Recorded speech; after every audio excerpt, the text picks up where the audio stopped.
We are back again with more fun stuff from the Main Street Randyland YouTube channel. The wonderful world of Randy. I'm sharing all kinds of fun stuff. Some of you people know some of this stuff. Other people have no clue. No clue. And you people who have no clue, you're the ones that didn't press the subscribe button yet. What is going on? You got to go your whole life having no clue. It's very simple. It says subscribe. You push subscribe. It costs you nothing. It helps us bring the channel to you and to more people. So if you have no clue, push the subscribe button. If you've already done it, then my faith is restored. So we're over here at the Retro Arcade and Fascination on the boardwalk in Wildwood, New Jersey. Where are we? Magnolia Avenue. It's 2900 Boardwalk. And we're not open yet, but we're getting everything ready. And one of our other videos, we were over at my place on Pacific Avenue, Randyland, and somebody noticed in the background my Wac-A-Mole machines. Well, yes, I do have Wac-A-Mole machines. And I like the original Wac-A-Mole machines. And they were typically built in 2s or 3s. They had a certain style and a certain look. They were made by a company called Bob's Space Racer in Florida. Now, there's some scuttlebutt out there on the internet that somebody else actually invented Wac-A-Mole. You know what? I'm sure Bob's Space Racer didn't invent Wac-A-Mole. Typically, big companies like that get other people who come to them with an idea, and they sell the idea to the company.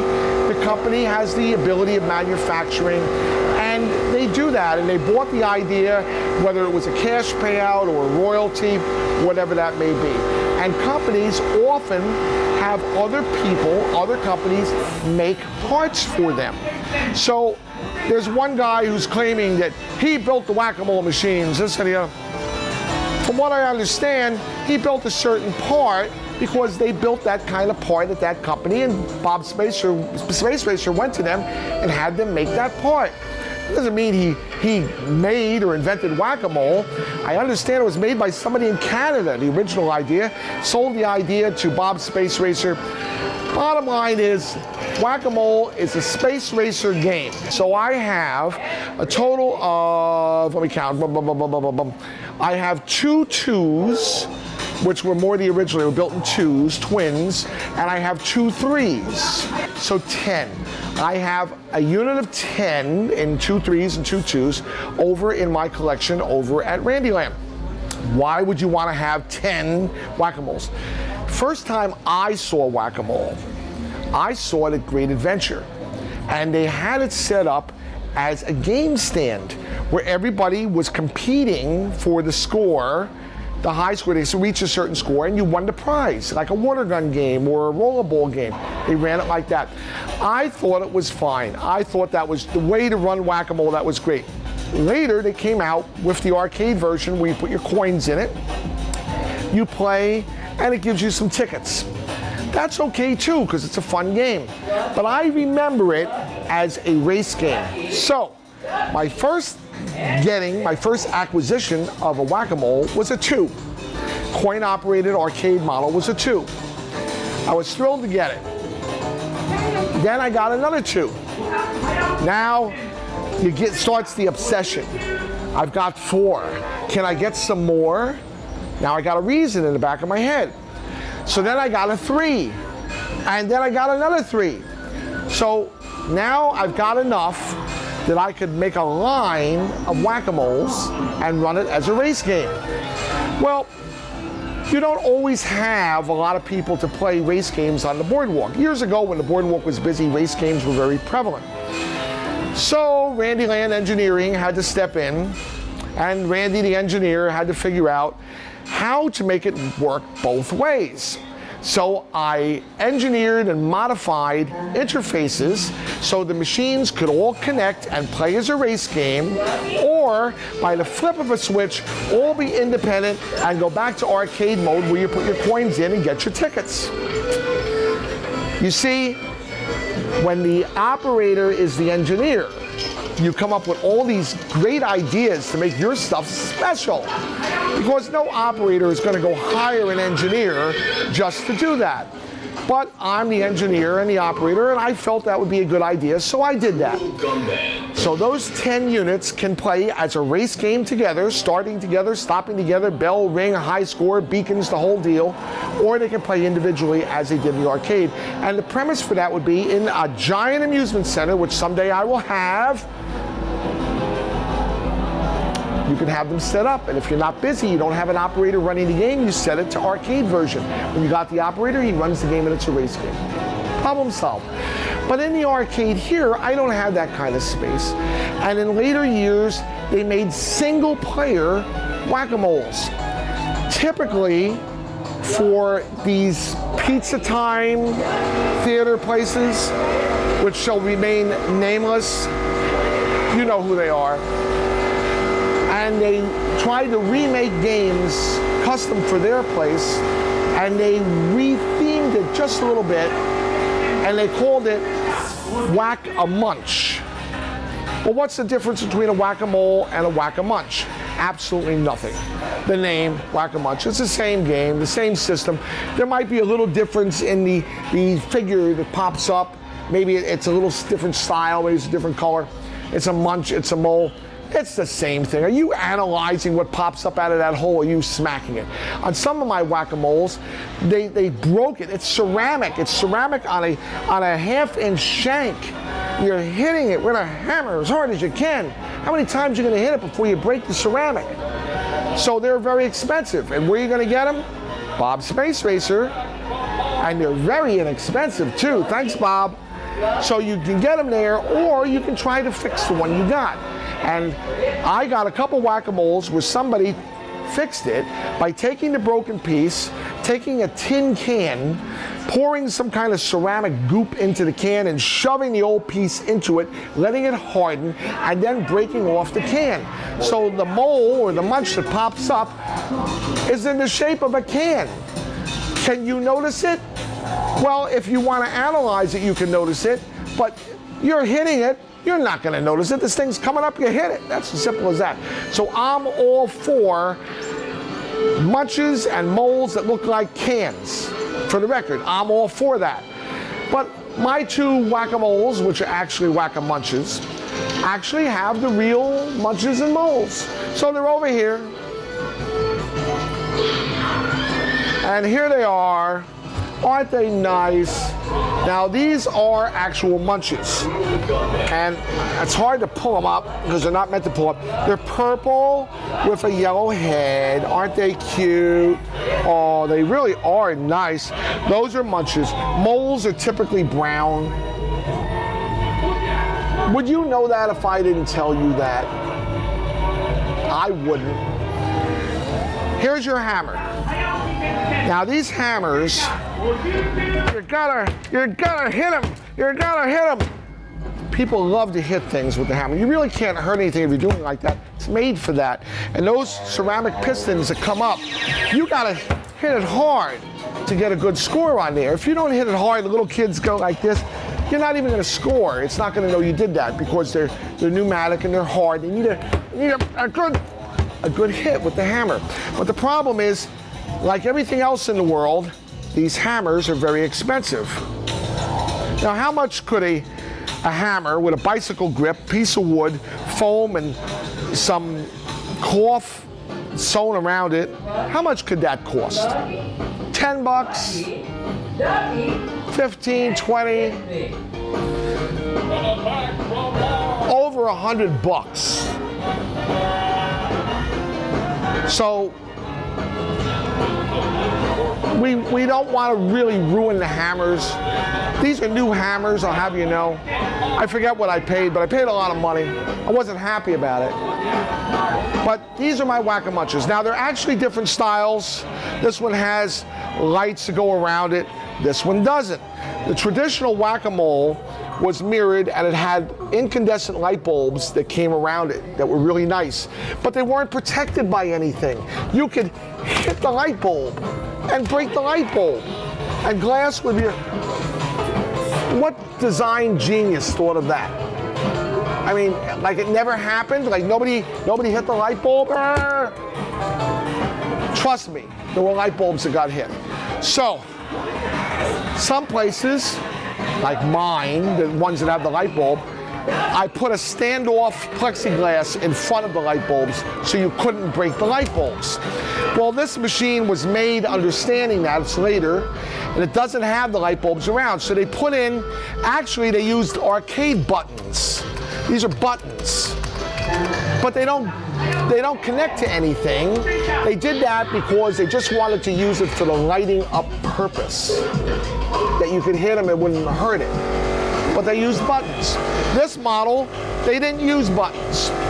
Instead, they got some rope light into the border. They routed it out. They actually took a little effort to do that. But the rope light burnt out. And that's a special rope light. It's a small one. And I'm sure I can get it by calling up Bob's Space Racers parts department.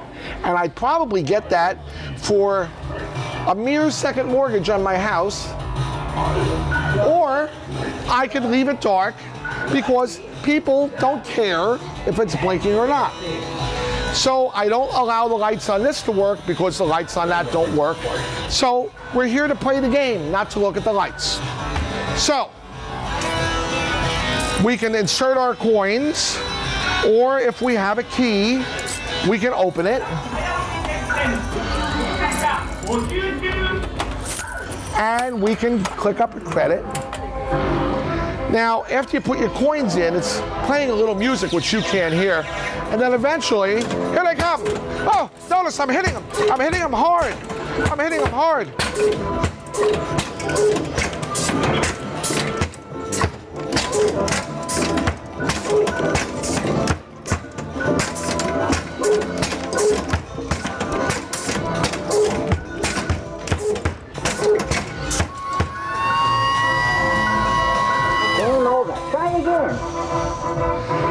Well, I didn't do bad. I got 140.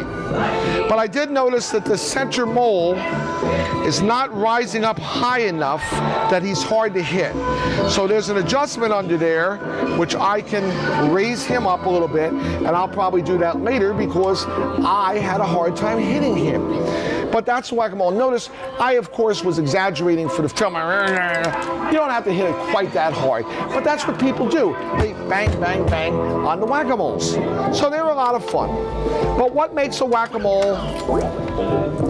What makes a Wac-A-Mole work? I don't know. You ask me these silly questions, who could tell you? Well, this is pretty easily accessible.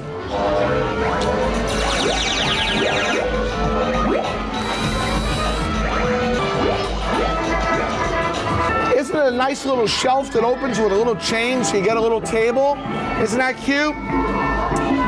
Bob's Space Racer in Daytona Beach, Florida. Bob likes to use certain things that are specific to space racers. He has his soundboard, which you're only going to get, of course, custom chips from Bob. These boards are pretty simple. They're simple relay driver boards. No transistors per se, other than the chips that have a transistor array that are driving the individual relays when necessary. Here's your main logic board, your main, brain for the game. These are your digital displays. Now, interestingly enough, they used some really interesting displays. Scoretronics, I believe, was the manufacturer of those displays. And they are not light-up digits. You know, the 7-digit display. They don't light up digits. They have a little plastic piece that goes in and out, moved by a solenoid. And it changes from black to white. So they don't light up. The plastic moves so you can see the score. I always thought that was a neat innovation. The problem is, like anything else, when you break one, very expensive, nothing is cheap. So you have your display unit here and here, which is for your high score. The actual score is actually only a 2-unit display. The 3rd unit is a dummy because everything is in increments of 10, so it's like the old pinball machines. The first score is a 0. It's a dummy display. So the next 2 are the ones that work. Down on the bottom, we have the high score. There's only 2 because there's also a dummy down there on the high score. Down in the bottom, think we lost the screw on this probably. Didn't know. I was smart enough to leave it in the machine. Look at that. Now, without having to move all this stuff out, you might be able to come up here a little bit. I happen to have this here because look, we're leaking oil. You see a little bit of oil there? So I don't want to get the oil all over the place from my oiler, which I got to fill. So we're leaking oil, so I put that. They have a compressor. Now these single units were typically built with their own compressor. This one has a compressor too. But you'll see air hoses for a reason. The magic reason is these single unit compressors, they break easy. And rather than trying to get another one to put it in there, you use an external compressor and you run your hose lines, and you can run them both off of one compressor, and you're going to cut down on your electric bill, and you're going to cut down on a lot of heat and all the aggravation. They have a bell, but the bell was disconnected by yours truly because the sound of that bell ringing was the same sound or similar sound as the Fascination bell. So it would confuse people to think that the game ended at Fascination when somebody was playing Whack-A-Mole. So I changed it to a siren. But inside you have your pistons that lift up your moles, and of course your solenoid valves are below, which energize the pistons. So it's just like a solenoid in a pinball machine that activates magnetically to pop a bumper, but here the magnet is running a valve that opens air to run the pistons, because the air is a lot stronger, can lift up the units harder with a nice snap to it, and you can control it that way. But then you got to be bothered with the compressors and the oil leaks and all that good stuff like that. So look, I got oil on my hands now. Now I got oil on my hands. Look, I can't go anywhere. The chicken machine put chicken stuff all over me. Now the Whack-A-Mole's got oil. This is why I wear black. People ask me, no, I'm not Johnny Cash, the man in black. It's because I'm always the one crawling behind the machine or underneath the machine. And I'll tell you an arcade secret. The dirtiest place in any arcade is under the skee-ball machines. I'm sitting on one right now, but when I gotta crawl under those skee-ball machines, I don't care if those skee-ball machines were newly installed last week on brand new carpeting. Under the skee-ball machines is the dirtiest place in the entire world. I don't know why. It's one of these mystery phenomenons. So you wear black because when you go touch stuff and rub stuff, you're not filthy. If I was wearing white, I'd have to get changed immediately. So I changed later. So this is the story. Did you enjoy yourself? Did you have a good time for another fun-filled episode at Main Street Randyland? Well, before you go, did you push that subscribe button yet? I tell you people all the time, and so many of you people, you don't push the button. I mean, really, is it that hard to do? Push subscribe. Tell your friends to subscribe. We need subscribers so we can continue doing this, and we're waiting and we're counting on you. Otherwise, when I get oil on my hands, I'm not going to show you. All right, well, we had fun, and we'll see you the next time. Thanks for everything from Main Street Randyland, the wonderful world of Randy, and all that wonderful stuff. See you next time, guys. Bye.